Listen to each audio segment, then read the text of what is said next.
You've been involved intimately with this festival for 32 years. That's correct. Why do you feel that this is different from other festivals?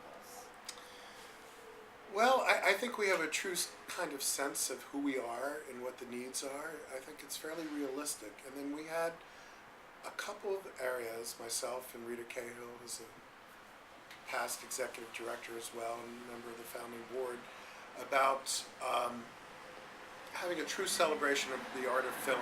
It's kind of a hackneyed phrase now, and I'm sure other festivals say that. But in reality, we try to live that. We try to be candid.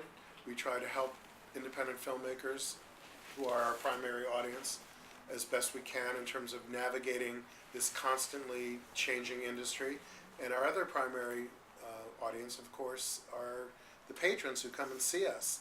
And I used to think a lot about and try to describe in different ways what is it we do and what are the kinds of films that we look for. And we really try to find films that are different and have something to say. Mm-hmm. Well, I think that's fantastic. I'd also love you to talk a little bit about the center and your educational outreach programs Sure. and why they're significant.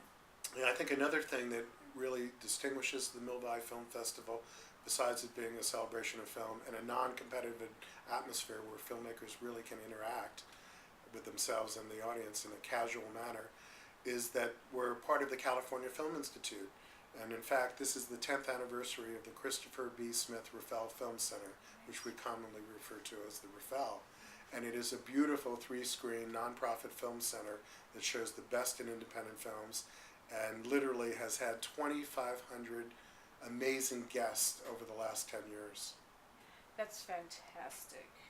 I'm going to bounce around here and connect a lot of dots. Ovation TV has an initiative called Every Big Artist Starts Small. And it's a program that hopefully provides inspiration to younger kids to see how successful artists of today became that way and how they were inspired. I'm wondering if you can comment on yourself from your perspective on how you got here and what was important and what was your inspiration and your connection to the arts. Well, there was a time when I grew up that I felt if I wasn't really an orthodox artist, a painter, a writer, sculptor, that I would be actually a failure. And I did pursue that route quite a bit. I was an English major with creative writing emphasis, and I decided not to go to grad school. Instead, jump on a motorcycle and cross Canada the year after Easy Rider. But I had also had a very supportive teacher when I was a freshman in high school. I had a basic art class, and one of the projects was to work on a potter's wheel. And I did it, and he looked at what I had made, and he said, "You don't have to do anything else this whole year except for work on the wheel." Wow. And I continued to do that through high school and even through college, working in Georgetown while I was going to the University of Maryland as an avocation. And when I got out of school, I opened an art gallery. At that time, I was in southwestern Colorado, and by chance, I was at the first Telluride Film Festival. And it kind of reenacted for me the other things that were important in my life, which was primarily film. I had taken all the perfunctory history courses, and I remember I think it was called the $1 Million Movie in New York when I grew up, where they'd show the same film like 5 times a day, every day for a week. So I'd be watching these incredible films, whether it was Casablanca or whatever, and not knowing that they were film noir or iconic films or just classic American cinema. And so it all came together for me with my background with writing and the Telluride Film Festival and seeing inspirational filmmakers, that this is what I wanted to pursue. When I moved to this beautiful area, Marin County, I fell in love with it. I fell in love with it prior to moving here. And I saw Mill Valley, and I said, well, this would be a perfect place to have a film festival. And there are all these great filmmakers here who are working in the independent area. John Cordy, personal filmmakers like James Broughton. Lucas had just finished Star Wars. Carol Ballard was editing The Black Stallion.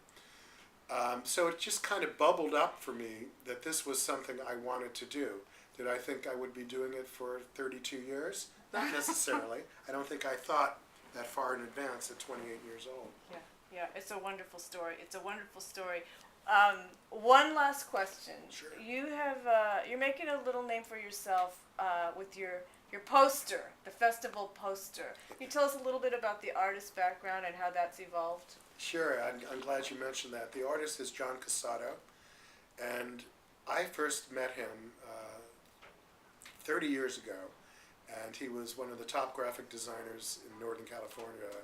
Tourists used to come through his office, and we had a discussion like who was the best person to do our poster. It was like our second or third year. We really didn't have a big reputation at the time, and so I got delegated to ask him, and it developed into a 3-decade relationship. He did our first 7 posters, and he's just an amazingly creative person. He stopped working in graphic design and started taking up photography and racing antique cars. And I convinced him a number of years ago, well, maybe he convinced himself. I asked him if he would do a photographic image of our poster, and he said, oh, I'll do the whole poster. So since that time, he's done 3 other posters for us in the last 10 years. And this year's, I think, is quite special. And I'm happy to say when he sent me that design, he sent me 5 or 6 others. So we're pretty covered for the next half decade. That's very nice. That's